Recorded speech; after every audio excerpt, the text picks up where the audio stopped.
Okay, back again. I tweaked a few of the curves on this bumper bar today, being just here and just in here. I'm just trying to do a bit of research on exactly the measurements between the two ribs. So from 1958 onwards, the rib was further back, there was a bigger number plate, so this one will have a very close rib going around, and so I need to sort of nail that down and work out how far it is. I had the camera in the stand and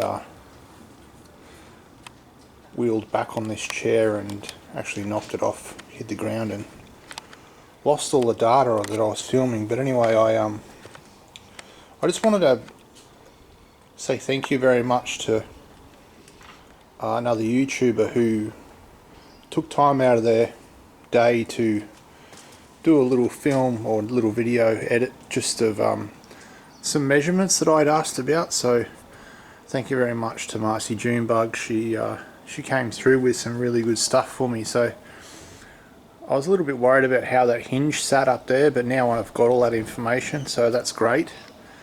And just some little things like the shape of the nose exactly on the bottom and how wide it was and how far it was from that lip that ran across, and actually going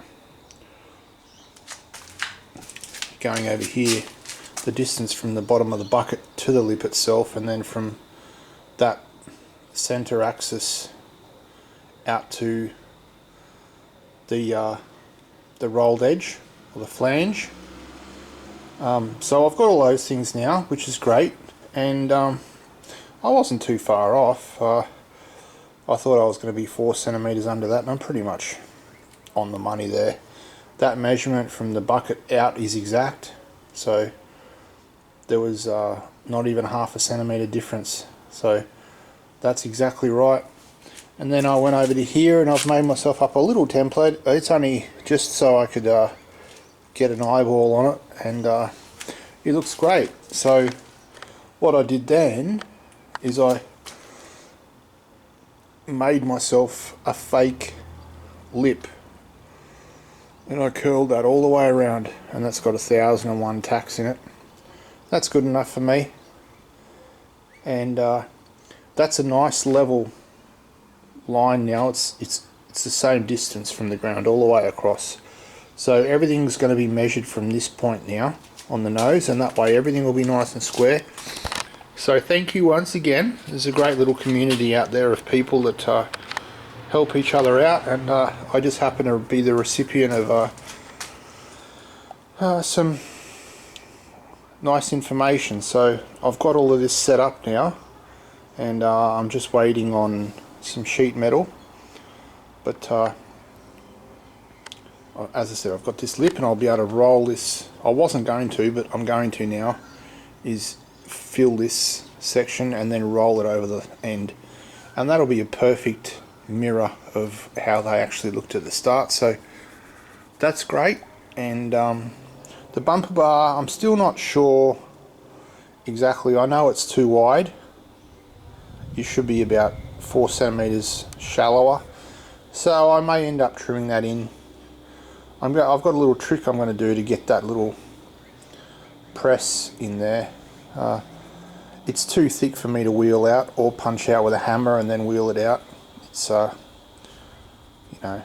millimeters or something, so it's quite thick. I've got a little trick I'm going to try out, and I'll just keep plodding away at it. But yeah, things are looking good. That patch panel doesn't look too serious now.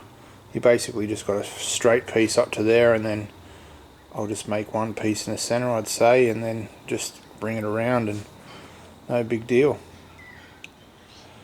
Yeah, that's it. So I'm definitely going to get, I've got some lead bars used for leading certain things. I've made a heap of them up, but I'm going to get 3 of them and wrap them around the bottoms of these legs. So I'll put about 2 kilos at the bottom of these legs, because I just bumped it and the whole thing just fell over, and I lost all my data out of the camera, so I've done about 3 videos on it. So anyway, that's what happens.